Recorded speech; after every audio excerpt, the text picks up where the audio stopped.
Hey guys, it is Kayla Waller with Waller Adventures, and I am here with Audrey. And we are in St. Augustine, Florida, and we are about to go on a ghostly encounter. So stick around, check it out.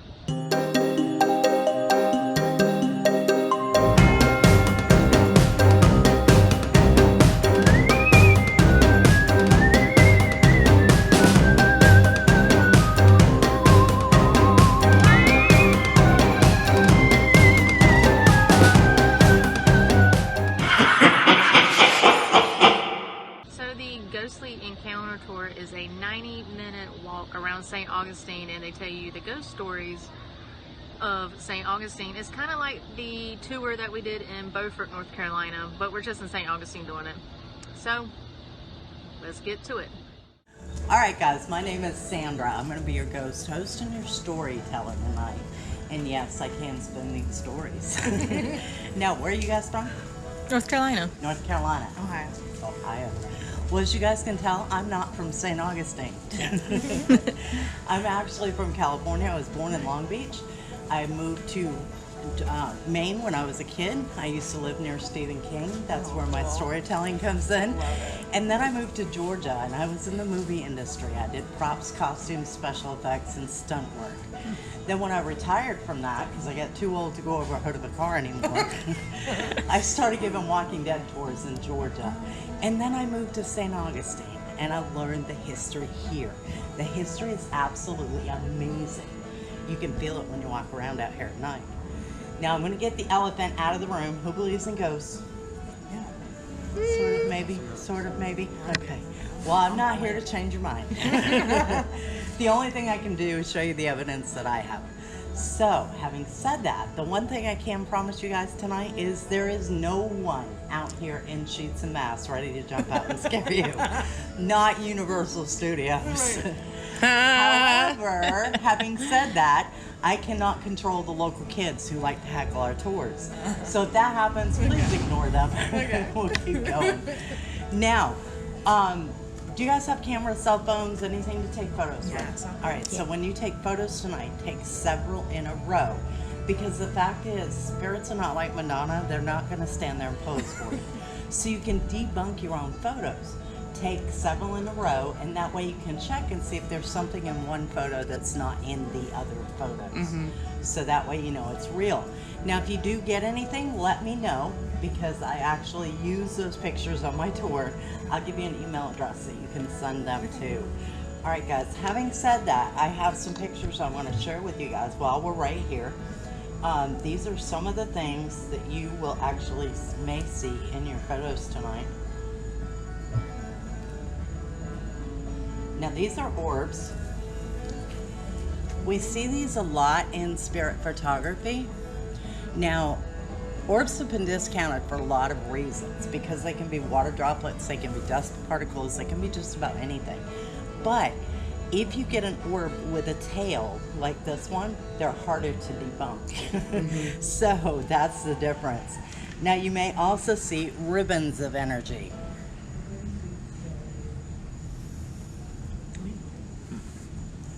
Now, the other thing that we see a lot of is strange lights. Now, we see these above the city gates all the time. I have no idea what these lights are, because there's nothing over there to reflect the lights. And I've seen them in many, many different places. You can see them up above the gates from both sides. You can see them up above the buildings. So I have no idea what these lights are. I've heard everything from aliens to UFOs to spirits. I'll let you guys decide. Now, the other thing you may see in your photos tonight are full-bodied apparitions. Yes, that's what I said. I have several photos of full-bodied apparitions, but I'm not going to show them to you until we get to the location where they were taken. So you guys ready for this tour? Yeah. Sure. All right, couple safety things before we leave. Be careful where you step. The sidewalks are uneven, streets are uneven. It's an old city. Don't want anybody tripping. And if you guys do have to leave for any reason, please let me know so I don't have to tell any ghost stories about my guests. That's fair. All right, guys, let's head this way. Okay, guys. Now, as you guys can see, we're at the Tolomato Cemetery. This is the Spanish Catholic cemetery here in town. In order to be buried inside of city limits, you actually had to be Spanish Catholic. If you were not Spanish Catholic, you were buried outside of the city. Now, this used to be the spot of the Tolomato Native American village. Their village was more towards the parking lot over there, and they did bury their dead on this property. Now, when they were here, the Catholic priests would come in and try to convert them. Didn't go over so well. They actually fought back and they killed a priest on the property. Yes. Yes, absolutely. Now, when they killed the priest on the property, they were rushed out of here, sent on their way. And when they left, the Spanish Catholic took over the cemetery and they buried their dead on top. So we know this is a stacked cemetery because they're literally stacked on top of each other. Just double stacked? Yes. Now, the cemetery itself was closed in 1884. Now, it is only open one day a week to the public, and that's the third Saturday of the month. And it's only open for a few hours. Part of that reason is because some of these graves are only 2 feet deep. So they worry about damage being done to the cemeteries. That's why they only open them one day a month. Now, I'm gonna get this started right off the bat. I was out here Halloween night. I gave 2 tours that night. The very first tour, I was walking up this fence line and I caught something out of the corner of my eye. It was jet black and it was about this tall. And I couldn't figure out what it was. It was over in that corner, and it went from that corner right back there to that mausoleum where that palm tree is. And I couldn't figure it out. Now, I actually thought that someone was in the cemetery because it was Halloween. I figured somebody climbed the fence trying to scare us. So, knowing that, part of my job is if I see something like that, I'm supposed to immediately call the police department. I called the police department. They came out, went inside, looked around, and found absolutely nothing. So it's like, okay, what did I see? Now, I went ahead and finished my tour, and about 20 minutes after I left here, there was another tour that came out behind us. There was a woman on that tour that saw the same exact thing I did, but she got a picture of it. Now, I promised you full-bodied apparitions that I know. Ooh. This is what I saw in the cemetery. Oh. No, no. I'm gonna stand right over here. Ooh. He's got like a hat. Nope. Yeah. Yeah. That's strong. Spirits, I'm Yes. over here, you're over there.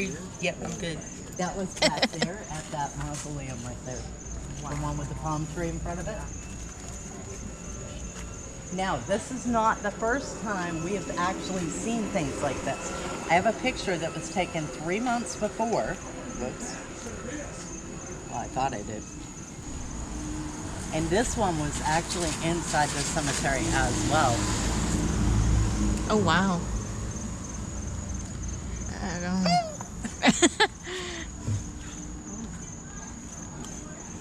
There's like the little. I'm freaking out waiting to see something move back there. And I'm, yep. Well, watch the cats because we have cats in there. Okay. So if you see something move, it might be that. Kitty cats are fine. I'm okay with kitty cats. Right? All right, guys. Now that I have everybody's attention, literally, can you guys see the little tiny tombstone right there? Mm-hmm. Everybody see that? That little tiny tombstone is James Patrick Morgan.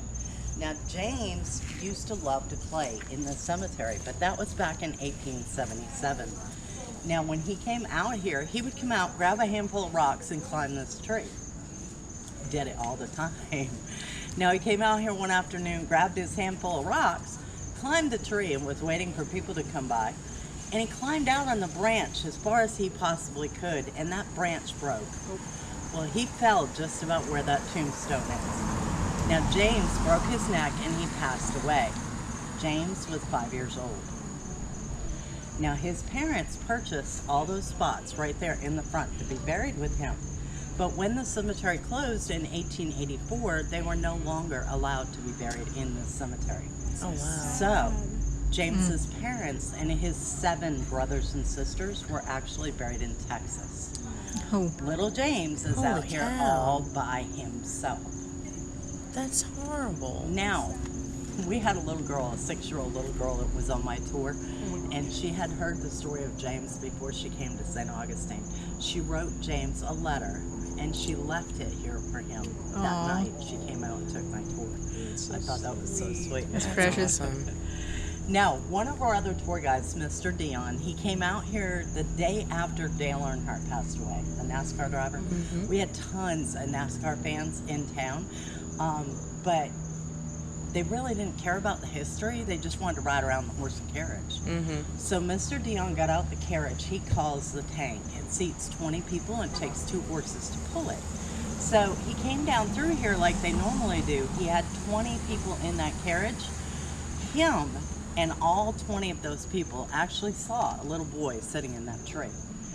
Now, Mr. Dion's first reaction was, boy, you better get out of that tree. Your mama's going to get your butt. And then he realized the gate's locked. There's no way in or out, so why is this child in the tree? Now, about the time he got that thought out, that little boy disappeared and freaked everybody out on that carriage. Now, Mr. Dion didn't know a whole lot about James back then, so he went and did the research, and he found out that he was out here by himself. Now, he wanted to get a picture of James, so he stayed in the balcony across the street in a 2-man tent for about 10 days with a camera trained on the tree. Never got a photo. Not one. Now, 17 years later, he came out here and did a walking tour, just like we did. He had a little girl on his tour. This little girl was 12 years old, and her name was Mallory. Now, Mallory, as they're walking up the fence line, says to Mr. Dion, I feel a little boy around us. He wants to play. And Mr. Dion's like, wait a minute, I haven't even told the story yet.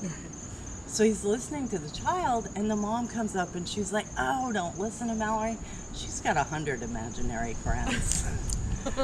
So, Whoa. Mallory knows. Mr. She Dion knows. explains Yeah. to the mom about an alpha state of mind.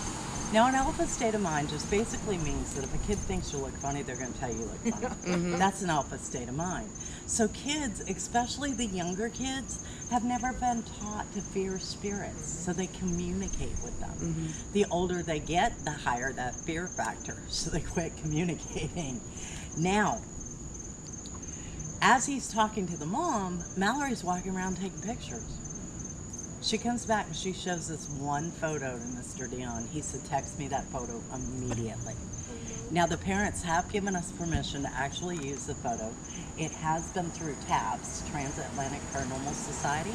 They put it through what they call layers, and it has been proven to be a legitimate photo. There was nothing added to this photo. It took the paranormal world by storm because it was taken by a 12-year-old. Right. And it was taken right here in this tree. We watch Taps all the time. We do. Yeah, I love that.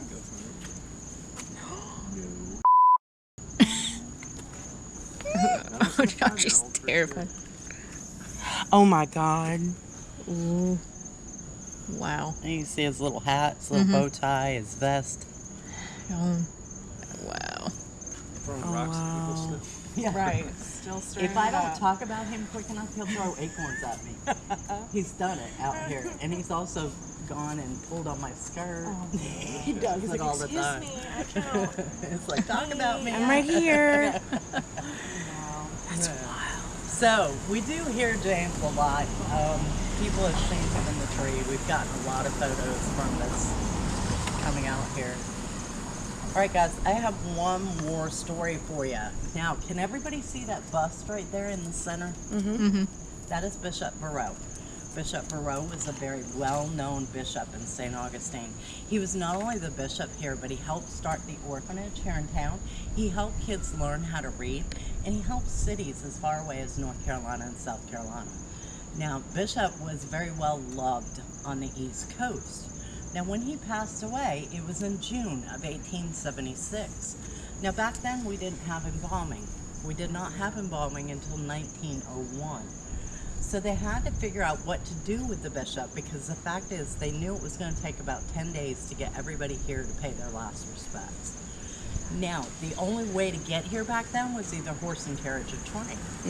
So, 10 days. Now, they had to figure out what to do with him. They first decided to dig a hole. They dug this hole. They put sawdust in the hole. They put ice in the hole. And they put the bishop on top. In June, in Florida. Oh, yikes. What we got was a soggy bishop and a whole lot of holy water. Then they decided to make a metal coffin. Now they made this metal coffin and they cut out around the head and the chest and put in a glass plate so people could see the bishop, but they couldn't smell the bishop. Right. So they put him in the church. 10 days, everybody in and out. The day of the service, everybody's in the church. The pews are full, the aisles are full, the balconies are full, and they're listening to this service. And the next thing you hear is, psst. Everybody's looking around. Then you hear it again. Psst. The next thing you know, the glass explodes and the bishop explodes all over the congregation. Oh my God. In closed spaces, body heat and gas and heat. Oh, Body gases and heat. We didn't have air conditioning in 1876. He spent 10 days in that church. Now, I can honestly say we're the only state in the United States with an exploding bishop. And he rests right there in pieces. Literally. Literally. All right, guys. Fact is stranger than fiction. The reason we know this happened is because it happened in the Basilica. So we actually have the church records. Now, when they first put the bishop out here, they actually put him in that white mausoleum back there. And he was in there with 3 other bodies. So when they decided to move him to where he is today, they actually had to test a piece of the bishop to prove it was him before they could actually move him. Now, when they opened his coffin, it was full of concrete. And they did have to chip away at the concrete to actually find a piece to test to prove it was him. So he's been through it. Yikes. He's been through it. All right, guys, one more thing while we're right here. Now, this cemetery has a fairly new fence around it. This has been here since 90s, early 90s, somewhere in there, middle 90s. But before that, there was actually a chain link fence around the cemetery. Now, on the top of the chain link was barbed wire. Barbed wire is supposed to keep people out, right? So it's supposed to face out, right? The barbed wire on the top of this fence was facing in. Now, when they put up this fence, they made a mistake at the gate. Can anybody see what it is?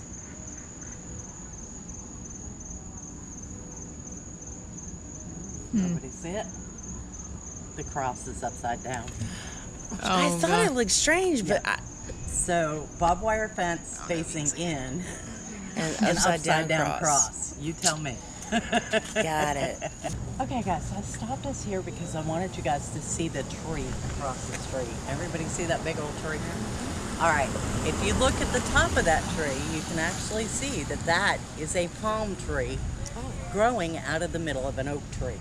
That's too cool. Yeah. Now, we call that the love tree. Now, the reason we call it the love tree is the husband and wife that bought the house planted the trees. Now, 30 days after they planted the trees, the husband passed away. The wife was distraught. That was her soulmate. That's who she wanted to be with for eternity. So 30 days after he passed, she passed. Now, the story is when they found each other on the other side, the trees started growing together. The strong oak protecting the slim palm. I'm gonna cry. Now, the legend is, It's really sweet. if you kiss your significant other under the love tree, you will be together for eternity. I did not say marriage. My husband and I have been together 20 years. He won't kiss me under that tree.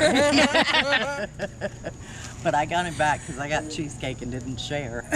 There you go. All right, guys, if you do want to take some pictures up there, you are more than welcome to. Just stop us here because I wanted to tell you about the Potter's Wax Museum. Now, the Potter's Wax Museum is the very first wax museum in America. was here. Now, did you guys see Ripley's? Did you see Ripley's castle? Excuse me. That was the very first Ripley's museum ever. Was in St. Augustine, which I thought was extremely cool. Now, there's not too many buildings left in St. Augustine that are original buildings. There's only 5 left in town that are original besides the fort. Now, the reason for that is because our city was actually burned in 1702, and it was burned again in 1740. So, a lot of the buildings still have the coquina foundations, but they've been built back up on to make them look old. They're not original buildings. Now, this is one of the original. Now, the schoolhouse is the other one of the other ones. Now, this was the old pharmacy here in town, the apothecary. Apothecary. Apothecary. I couldn't get that out. So, it was the old pharmacy. And if you guys look in the front of the building, you can actually see that it still has the 1800s bottles still up on the wall. Oh, wow. Which is really cool. It's still set up like the old pharmacy. Now, this was also the old morgue. Now, you guys seen the movie House of Wax? Because it is a wax museum. Now, we do a tour, it's called a Paranormal Encounter, and what that is we actually take you into the old wooden schoolhouse. We give you ghost hunting equipment, we teach you how to use it, and we let you go ghost hunting. Now, occasionally we get asked to do other locations besides the schoolhouse. We were asked to do this building.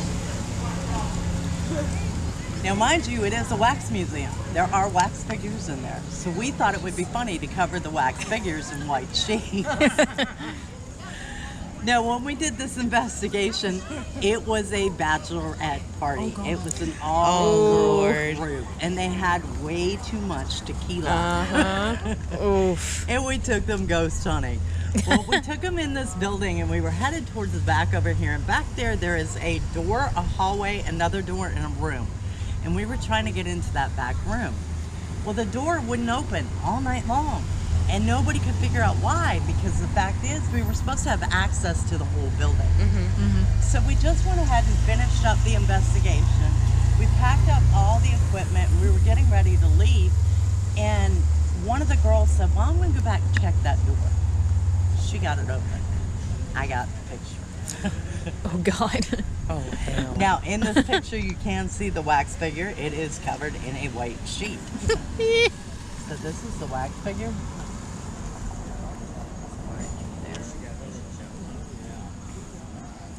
And when was And that? that's the hallway. Right here, yes. When was this built? This was in 1563 or something. That's like not that. creepy at all. So he is right here in this doorway. Oh, my God. Sam? Yeah. And that's back in the Tag on to the That's back. back in the back. Yeah, we don't need to go back there. Now, we couldn't figure out who this was because the fact is it was an all-female tour. There was no guys in the building whatsoever. So I went back and actually talked to them, and they took me back in the back room and showed me a picture. Same guy. He was tall, balding, always wore a black suit. He was the original pharmacist, and he was also the mortician. Yeah, no. And we no, also good. found out that the office we were trying to get into back there was his old office. We think he was actually holding the door, keeping us from snooping in his office. Now, I don't know if you guys have noticed, but every time I come out here and I stand back to those windows, especially that middle one right there, it gives me the creeps every single town. It's kind of creeping me out, too. Yep, and especially when it's dark and there's no lights out here. Since Burger Bucket closed, they don't leave the lights on anymore. So it's Gotcha. always dark out here. Now, the other night on my tour, somebody took a picture in that window. Now, when we investigated here, we also investigated the second floor. We did get evidence that there was something up there, but we did not get evidence to prove what it was. So I have no idea what's on the second floor. But I can tell you that is office space, and it's also storage space, and there's nobody up there at night. Yeah. Now, this gentleman that took this picture on my tour, I haven't had time to put it on my tablet yet, but if you remind me when we get back to the shop, I have it on my phone, and I'll show it to you guys. He took this picture in that middle window, and in the picture you can actually see an outline of a woman in period dress. She has the full bustle. You can see her hair up in a bun. You can see her elbows. She's in a white, kind of white blue dress. And you can see the whole outline in that window. Now, I called and talked to the people that actually manage this building, and they actually sent me a picture that shows that nobody can even get to that window because there's so much stuff in front of it. So Yeah, it's storage space. there is no there's no explanation. I cannot debunk the photo, which is really weird.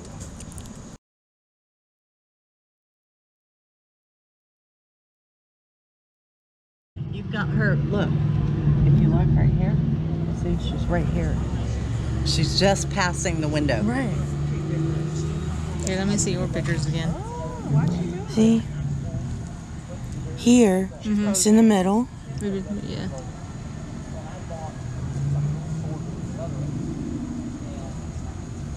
Now it's in the center.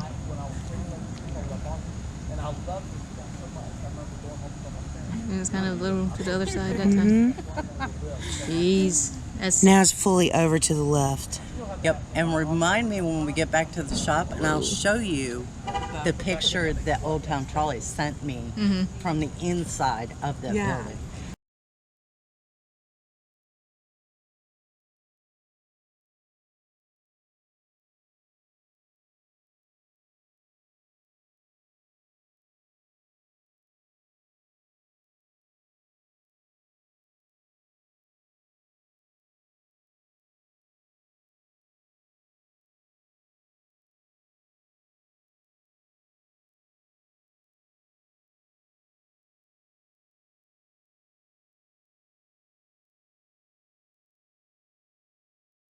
All right, guys. Now, I took you guys to the Tolomato Cemetery, which was the Spanish Catholic cemetery. If you were not Spanish Catholic, you were buried outside of the city. Well, this would have been considered outside of the city because the main walls that ran around the city actually went up Orange Street, which is the street we just walked down. So, this would have been technically outside of the city. Okay. So this is the public burial ground. It is also the Protestant burial ground. This is called the Huguenot. Now this cemetery, the church records say there's 436 people buried in here. In the cemetery. Yep, but there's about 90 stones left. But in 1821, we had yellow fever strike St. Augustine. It killed 1 in every 3 people. Now we didn't have embalming back then. Not in 1821, not till 1901. So they had to figure out what to do with these bodies because they were literally stacking up on the city streets. So what they did was they moved some of the graves around, and they actually put in a mass grave, which is right here in this grassy area. Now when they put this mass grave in, they put 600 people in this one mass grave. Right here. Now, the problem with that was at the beginning, when they started putting bodies in there, they had to go so deep with the burial because the fact is, there was a lot of bodies to go in here. Now, they worried about the water table, and the water table pushing the bodies up just like they did in Louisiana. So what they did was they dug up this ground, and they actually put in a concrete box. And then they put 600 bodies in that one box. So the historians are saying there's upwards of 1,500 people actually buried in this cemetery. Now, when they moved the graves around in the cemetery, they actually dug some of them up and they put them in what they called family plots. Now, what we know of a family plot is something like this one over here that has a fence around it, has 2 or 3 graves inside, which is part of a family. But in 1821, that was not a family plot. In 1821, it meant that they would take you up out of the ground, they would take you out of your coffin, and they would put you in a relative's coffin with 4 or 5 other people. So family plot meant 1 coffin per family. So we do not know exactly how many people are actually buried. Now, when they brought those coffins up out of the ground, they found some strange things.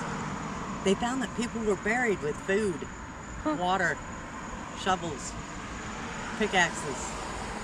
I'm sorry, but if you're in a coffin with a pickaxe, where are you going? There's no room to swing it. Right? Why? They don't. So, they also found that inside those coffins, the silk had been shredded. There was claw marks and scratch marks on the insides of the coffin lids. Now back then they had no idea what disease was. They had no idea what yellow fever was. And they absolutely had no idea what coma was. We didn't have embalming. So if you looked like you weren't breathing, they put you in the ground. So could you imagine waking up in that mass grave with 600 other people? Oh my God, I was thinking individual. No, thank you. Oh my God. Now, Oh my God. George Bateson, excuse me, George Bateson came to St. Augustine. George Bateson came up with the Bateson Belfry Revival System. The bell, exactly. I do have a picture of this bell. This system was $400 back then. Oh, so that's a richie. That would have been about $14,000 today. So if you woke up, Oh God, yeah. You ring the bell. Yep, you'd ring the bell. Now I do have a picture of a real one. This one I took in Louisiana, just outside of New Orleans. I don't. I think it was early 1800s. When did they stop it? I don't know. Probably around then, I'd say. Now, this system, like I said, was $400 back then, so it would have been about $14,000 today. So that's a lot of money on a maybe. Right.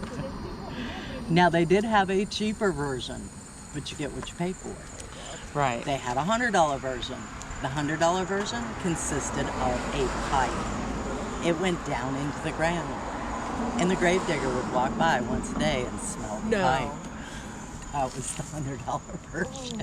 Oh, hell no. Right? Now, if you were lucky enough to have this system, somebody had to sit out here at night listening for that bell. Nope. No. No. Dark, no lights, no power, no cell phones. Right? Right? So, with no lights, no powers, you're sitting in the cemetery and you're listening for a bell. That was known as the graveyard shift. Where that came from. Now, if you were lucky enough to have that system and you woke up in that coffin and you started pulling that string and ringing that bell, that was known as a dead ringer. And if somebody heard that bell, come over and dug you up and sent you on your way, you were saved by the bells. Oh my God. That's very. All right, guys. Now, I am doing a little bit of research right now in the cemetery because we don't have all the information of exactly how many people are buried in here and who is buried in here. This one right here, I know in the front with the rocks around it, was actually about 2 feet deep to begin with. And the water table kept pushing it up. So instead of trying to dig it back down, they actually put the wall around it so they could just cap it off and keep it from coming up out of the ground. Now this one over here, we actually don't know who is in that great. Either one of them. There's two there. Now, we're looking into the history of that one because we're working, hopefully, to make some money to actually replace the fence to original. But we cannot replace the fence until we notify the family and get permission to do it. Gotcha. So, until we find out who's in there, the fence is going to have to stay the way it is. Wow. There you go. Now, St. Augustine is full of bodies. Definitely. Everywhere you walk, you're walking on bodies. Now, a lot of them have been dug up recently. We actually have an archaeologist on staff in St. Augustine. And anytime you build in St. Augustine, you have to have the archaeologist come out and do a dig. Now, on Cordova Street, about 3 or 4 months ago, we had a water pipe bust. City went out, dug it up, and they were going to fix the pipe. Well, they had to dig underneath the pipe to fix that piece that was broke. So they dug underneath the pipe and brought up 2 bodies from the 1700s. So it took them about, or a home? it's residential and part of the college. So it took them about 4 months to get the water pipes fixed. They actually had to reroute the water pipes away from that area so that they could get that worked out. Whoa. But it happens all the time. There's bodies everywhere in St. Augustine. Everywhere you walk. It's crazy. I told you guys about the strange lights, right? I showed you that picture at the beginning of the tour. This is where that picture was taken. Now these city gates, like I said, you can't see anything from either side of the gate. You can't see those lights. But when you take pictures up above those gates, those lights are usually in it. And I have no idea what these lights are. Now I've seen them for both sides of the gate, and I've also seen them above the building as well. So I don't know. I'll let you guys decide on that one. Did you get them? Yeah. Oh my God! Right at us too. It's a good one. That's funny. So She's like pointing right at it. Oh my God! Dang on. So I have crazy. no idea what these lights are. Are those the original gates? They are not. The original gates were actually made of wood. Now they tore those down in the early 1800s and put up the coquina gates. Okay. In 1910, they were going to tear these down too. But there was a group of women that got together in St. Augustine, and they decided to throw a tea party in front of the city gates. So they threw the tea party and they handed out tea and cookies and stopped them from tearing down our historic landmark. That's awesome. So that was the start of our historic society, which I thought was extremely cool.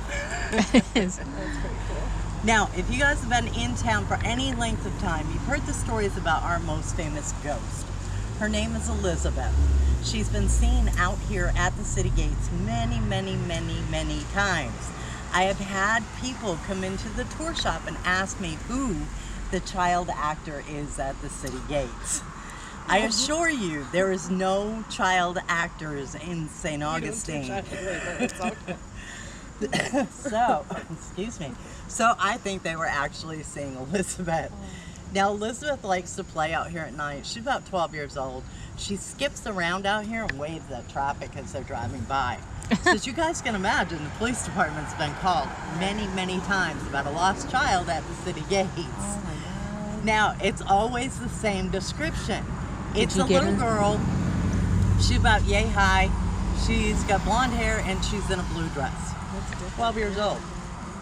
Now, when I first came to St. Augustine, I learned the story of Elizabeth. Everybody said that Elizabeth was actually the gatekeeper's daughter. Now that's true. The gatekeeper did have a daughter named Elizabeth. But when she passed away, she was 17 years old. And she was buried in the Tolomato Cemetery. So we knew that it couldn't be the same child that we actually see at the city gate. So I did my own research and I went to the Historic Society and we came across an article about a little girl that was 12 years old. She passed away from yellow fever in 1821 and her parents left her at the city gates because they could not afford the $4 to bury her. So they were hoping by leaving her at the city gates, the city would take care of her. And they did. They actually buried her in the Huguenot Cemetery. Now, this little girl did not have a name. She was a Jane Doe. So the historians felt bad and actually gave her the name Elizabeth. And that's how it got confused with the gatekeeper's daughter. Okay. Now, the reason I go into this long, drawn-out story is because every time I come out here, I talk to Elizabeth. Does anybody know what dowsing rods are? Yeah. All right, so I have my own set. These are dowsing rods.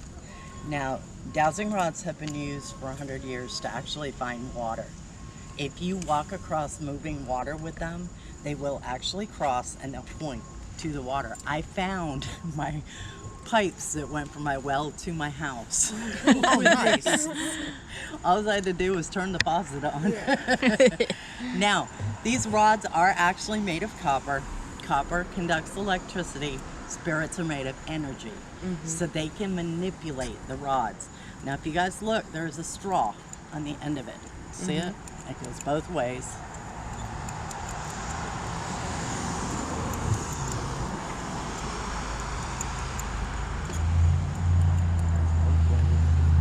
Now, when we use these, especially to communicate with spirits, we actually hold the straws. We don't touch the rods, because if you look, the rod will move. So it's easier for them to manipulate. So what I'm going to do, since Elizabeth knows how to manipulate the rods, I'm going to see if I can get her to talk to us. So I'm going to say, Elizabeth, if you're here, can you cross the rods, please? Can you cross them up, baby girl? I know it's hard. Okay, almost. A little more. There you go. Thank you. A little more. A little more. Thank you. Can you uncross them, please? Almost. There you go. A little more. Thank you. Can you show me where you're at? Show me where you're at.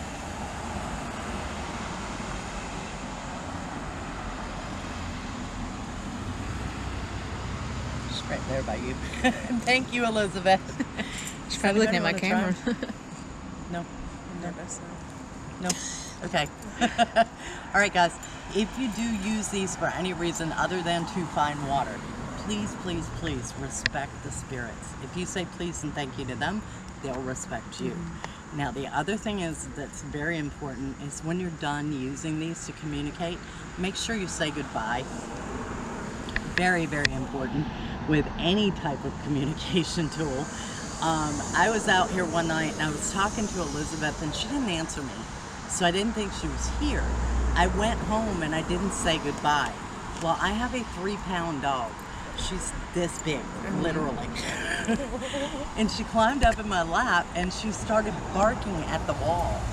And I was like, okay, Elizabeth, time to go home. And she quit barking.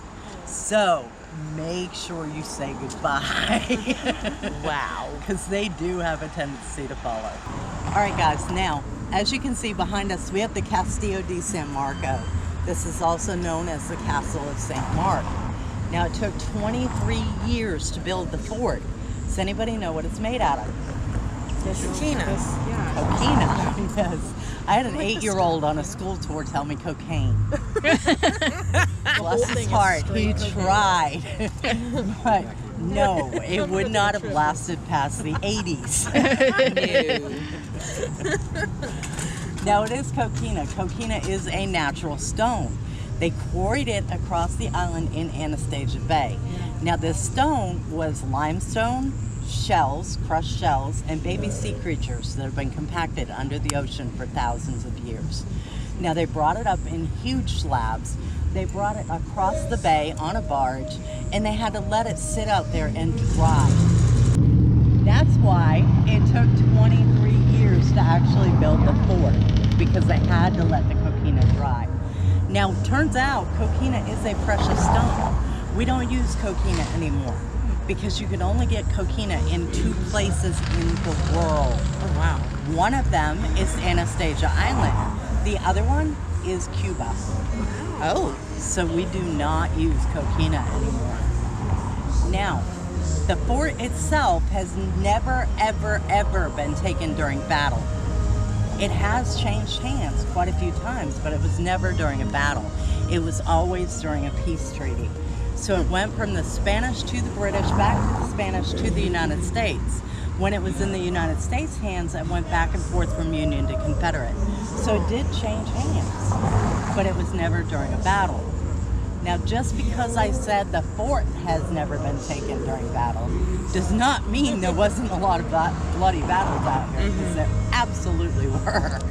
Now, I told you our city was burned in 1702, and it was burned again in 1740.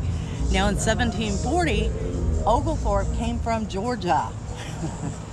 He climbed the walls. He got into the city. He burned the city, and he was out by our tour shop. He had a straight shot to the fort. He was trying to take the fort, but everybody in St. Augustine was in the fort. So he never took the fort, but he did burn our city to the ground. Now, when he came out here and they were doing battles out here, when the Spanish built the fort, they actually built this hill as well. This hill is called a glacis. Now, on the back side of the hill is a drop-off. There's a wall back there, a platform, and another drop-off to the moat. They did this for two different reasons. They did this so that nobody could take a battering ram to the fort. If they ran up there with a battering ram, they just drop off the other side. Now, the other reason that they built this hill was so the Spanish could hide behind that wall. So when the enemy come running up the hill, the Spanish would just stand up and pick them off one at a time. Now, they left those bodies where they laid. So this is one of the biggest unmarked burial grounds in St. Augustine. Those bodies are still here. Now, if you walk across this grass and hear a crunch, you know why. Yeah, no. All right, guys. Now, I was out here on a tour. I wasn't actually the tour guide. It was a private tour, and we had 42 people on this tour. So per city code, we actually had to have 2 tour guides. So I was out here shadowing the tour, and I was standing in the back, and there was a woman and her husband standing in front of me, and they were taking pictures of the fort. Now, when they took this picture, this one particular picture, they were arguing back and forth rather to show it to the tour guide. Well, me being nosy tour guide, can I see? I have the photo. All right, guys, so in this picture, I will show you the full version of the fort so you can see it all, and then I'll zoom in and show you what they were arguing about. So that's zoomed out, see the whole fort. Nice picture. Whoa. Whoa. Whoa. No. Whoa. No. To me, it looks like a Spanish or British soldier. Yeah, it because does. it has the red top and the white pants. So this was the whole fort. What'd you think about that? And freaking creepy, that's what that is. I have 2 more that are better. That is like, I keep taking pictures. All right, guys. Now, one more story, and then I have a couple more pictures I want to share. Did you guys see the bay out here today? The beautiful bay. Did you see the dolphins? I didn't see. You need to go see the dolphins. They're out here in the morning. They like to feed out here. Now, the fact is, because the dolphins are out here, the Timucua Indians used to call this the Bay of the Dancing Dolphins, because they'd feed, and when they feed, they breach the water. So they look like they were dancing. Now we call it Matanzas Bay. Now that's quite the story.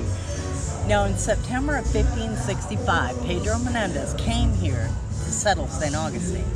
He knew that this was the perfect place to set up because he knew that he could protect the Spanish treasure fleet as it came through here. But he also knew that the French were going to come in from the north because they had just attacked a fort in Jacksonville called Fort North Carolina. So he knew they were going to come in, and they did. Now Menendez had 300 soldiers here. That French ship was sitting just outside the bay and had 600 soldiers on it.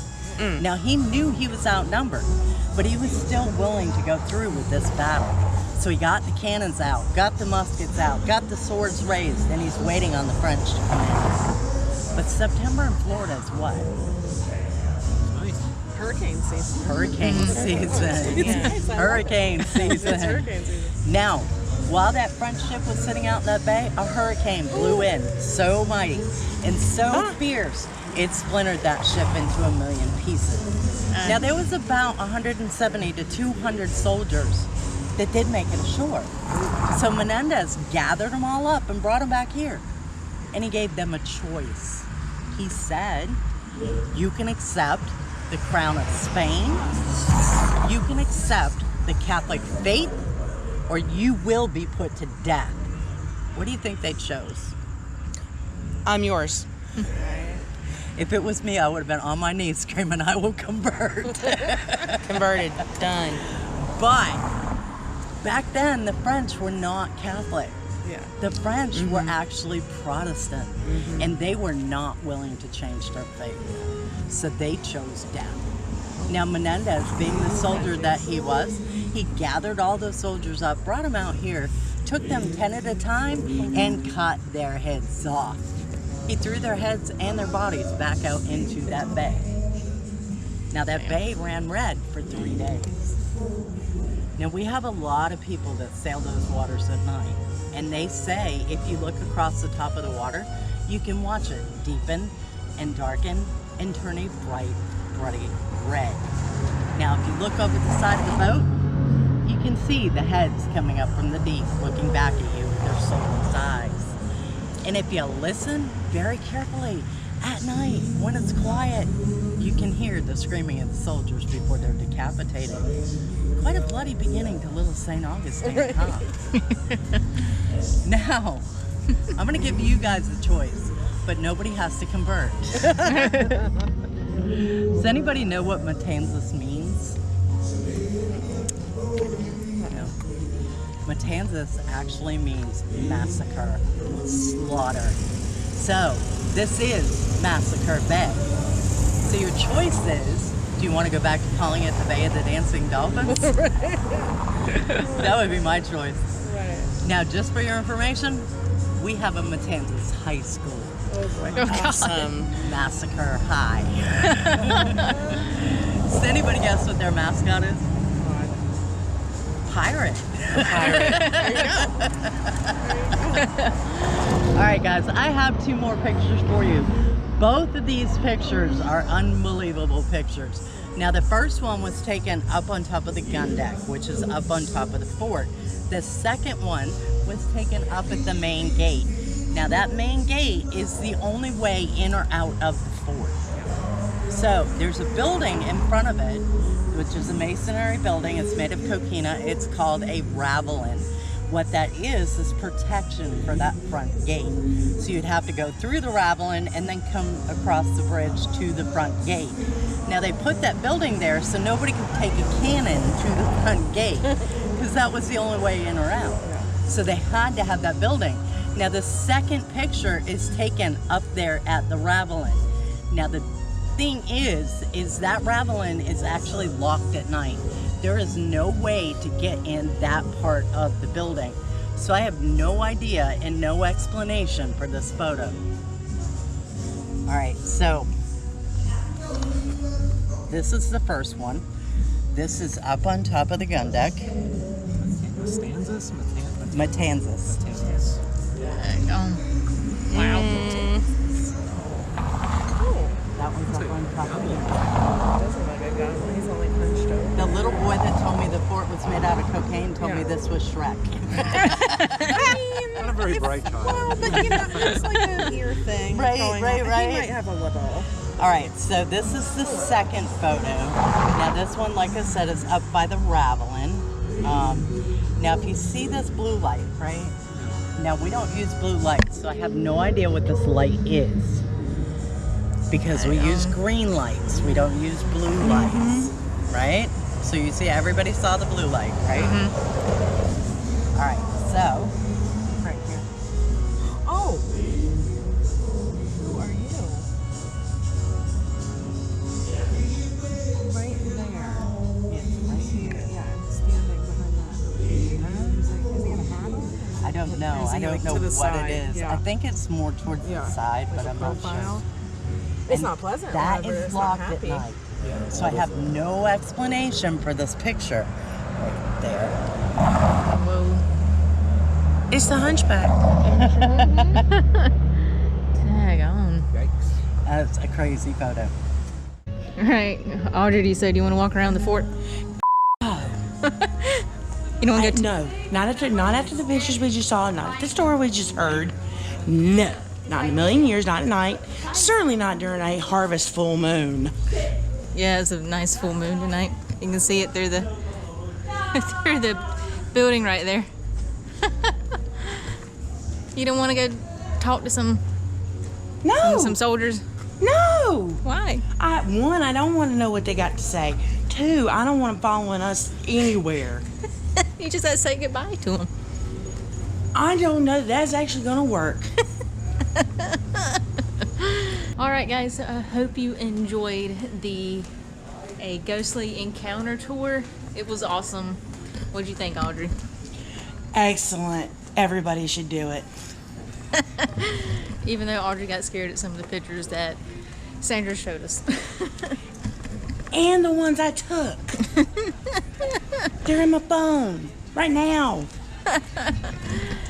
Yeah, she took the pictures at the Wax Museum.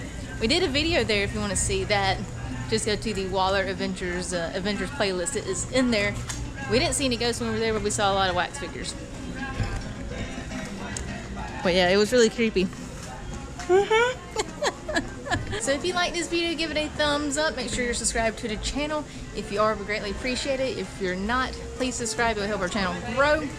We're on Facebook, TikTok, and Instagram. And in the description below, there's a link to our shop. So thanks for watching. See you soon.